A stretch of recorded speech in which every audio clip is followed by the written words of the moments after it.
Hello there, my name is Jay. I'm one of the expert OET teachers here at E2 Language. In this lesson, we're going to look at an interesting part of spoken speech called connected speech. This is also very important for your listening skills because it's when we start to connect up or combine certain words when we're speaking, especially when we're speaking at a normal pace, which sounds kind of rapid.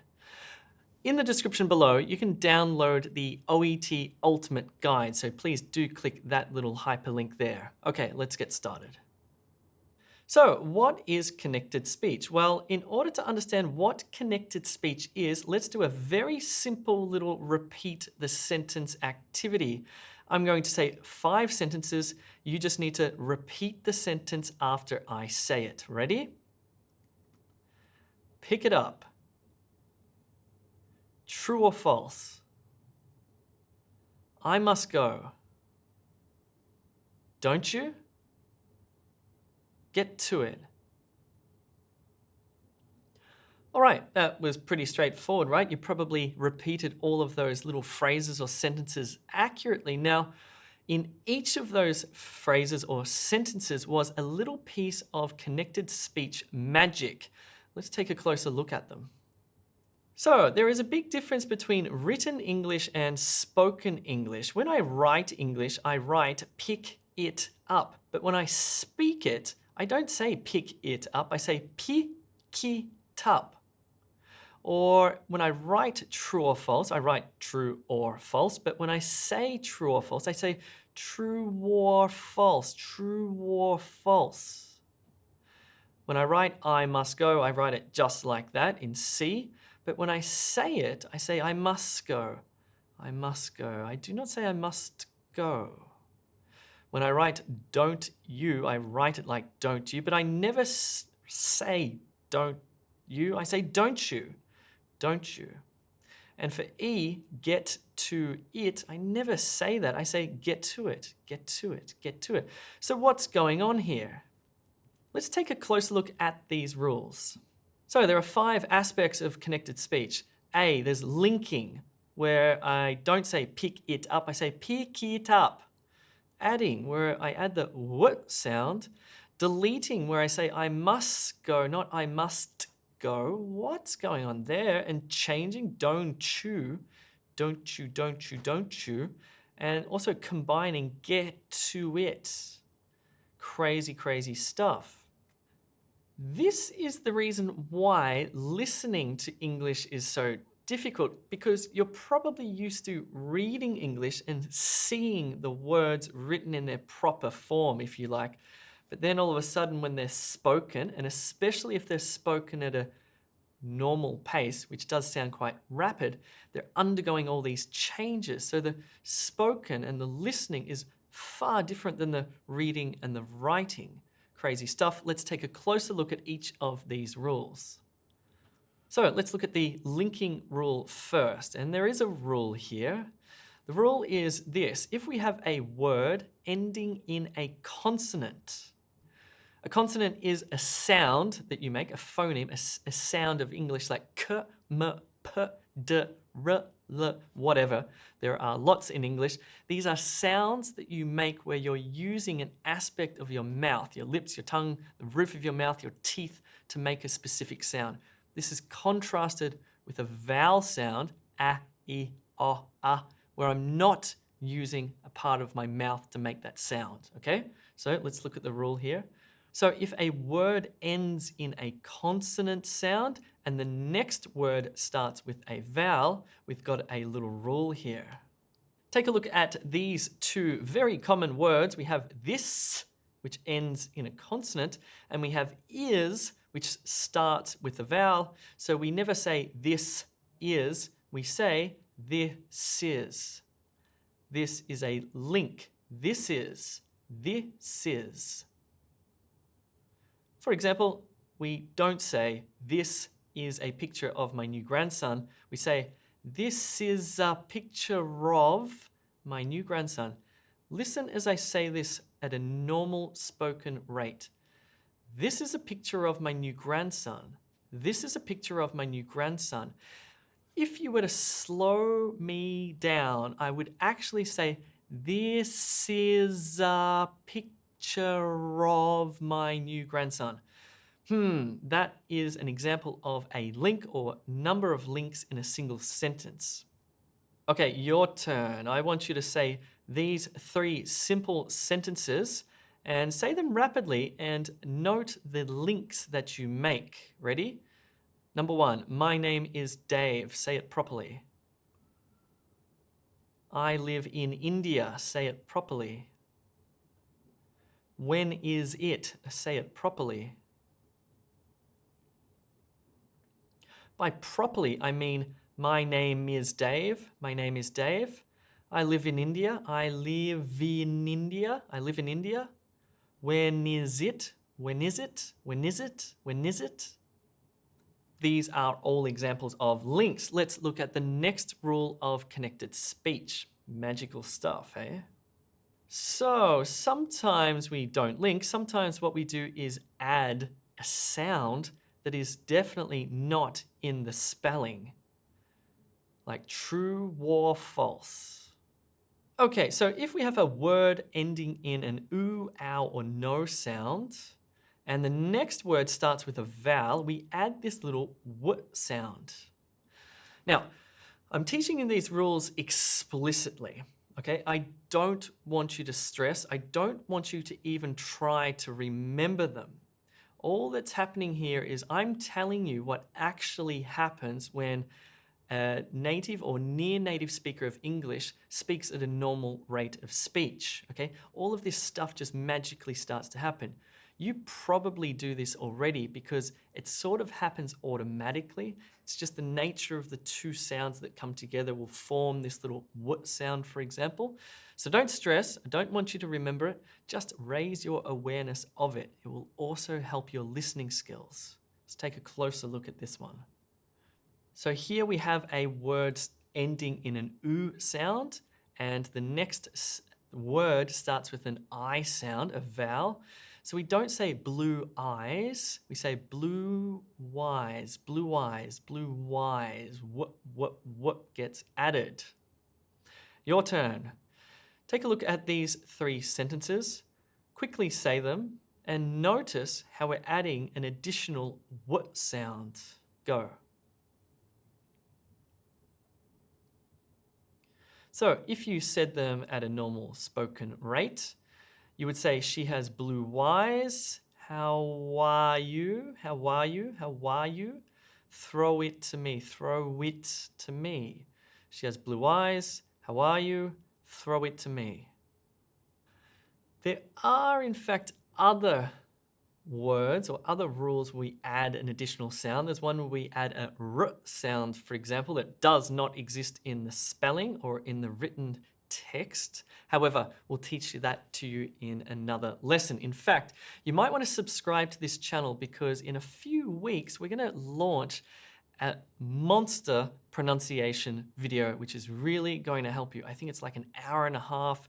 It's me and another expert teacher, Amber, and we go through all of these rules in depth. So if you don't want to miss that particular video lesson that's coming up soon, make sure you hit that subscribe button. Okay, let's go to the next rule. Okay, rule C is pretty easy. It's a deletion. So we delete a particular sound when particular sounds come together, okay? So if you have a t sound, or a d sound, or a h sound, we often just delete these. I don't say it must be. I say it must be, it must be, it must be. I don't say you and me. I say you and me, you and me, you and me. There's no sound there. There's no D sound there, no D sound.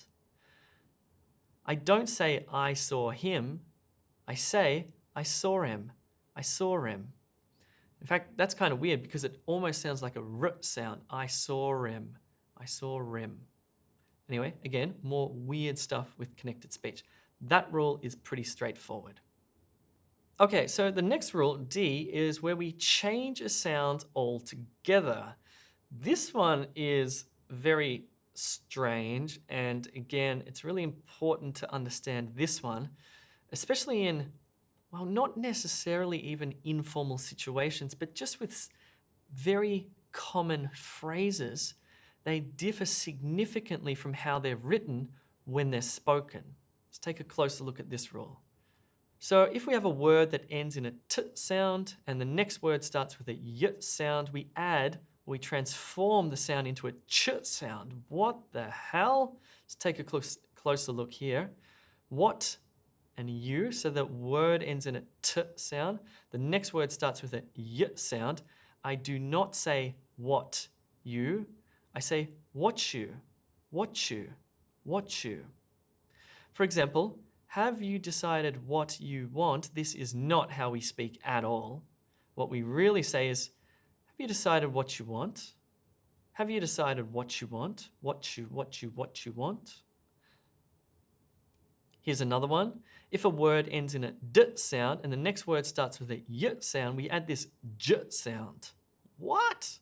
For example, did you? We never say did you. It sounds like a robot. What we say is did you, did you, did you. For example, here's a guy saying, well, this guy sounds like a robot. Did you know there's a sale on? Nope, nope, nope, nope, nope. We say, did you? Did you know there's a sale on? Did you know there's a sale on? Okay, we've covered 4 of the rules so far, and we're realizing that there's quite a bit of magic in spoken English. Let's go to the final rule here. This is where we combine sounds together, okay? It's a bit similar to deleting, but we keep one of them. So let's take a closer look. So if a word ends in a consonant and the next word starts with the same consonant, for example, hot tea, we have the t and the t. We don't say hot tea. What we say is hot tea, hot tea, hot, hot, hot tea. For example, this is wrong. We do not say, here's some hot tea, hot tea. We say, here's some hot tea. And we delete, or we combine rather, those 2 T sounds into a single T sound, t. Okay, take a look at this example. Here we have 2 similar sounds, very similar. Here we have a t and a d sound. They're almost identical, t, d, t, d. Now the same thing happens. We're going to have to combine them or get rid of one of the sounds and just keep that second d sound. So hot dog sounds unnatural. What we would usually say, or what we always say in spoken speech, is one hot dog. Do you want a hot dog? Hot dog. Hot dog. There's no t sound there at all. So take a look at this paragraph here.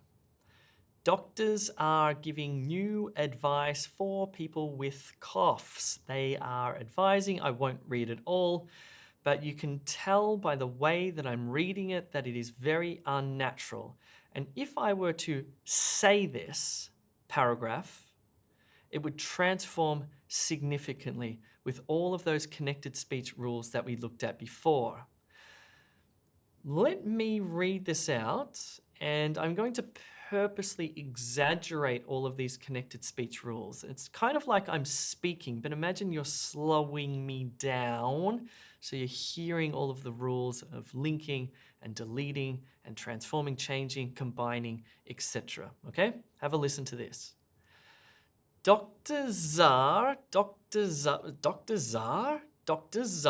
there's a link giving new advice for people with coughs. They are advising people not to, there's your hot dog, not to visit a doctor, to get we've got 2 t sounds, so we delete one, get treatment, delete the first one in fact. Instead, if you have a cough, what you need to do with drink or eat honey or get medicine from a pharmacy. Did you know that honey has antibacterial properties? Okay, let me read it through properly just so you can get a feel for how, at a normal spoken rate, this all sounds, okay? Let me go back to the way it's written. Pay attention to the way it's written and the way that I actually say it. Doctors are giving new advice for people with coughs. They're advising people not to visit a doctor to get treatment. Instead, if you have a cough, what you need to do is drink or eat honey or get medicine from a pharmacy. Did you know that honey has antibacterial properties? And again, when the speaking takes place, all of these magical rules of connected speech happen. So let's summarize these 5 connected speech rules. Let's take a look. A, pick it up is a linking rule, pick it up. True or false is an adding rule, true or false. I must go is a deleting rule. Don't you is like a magical transformation rule. And get to it is a combining rule. Again, this is the difference between written English and spoken English. Cool. If you enjoyed that and if you thought, wow, that was incredible, I learned a lot about spoken speech, or I need to learn more about the test that I'm taking, then make sure you hit that subscribe button. But more importantly, check out e2language.com because that's where really all of the magic happens. YouTube's fine. We often release videos here. Some of the videos are here. All of our good methods lessons and instructional videos are on the platform at e2language.com.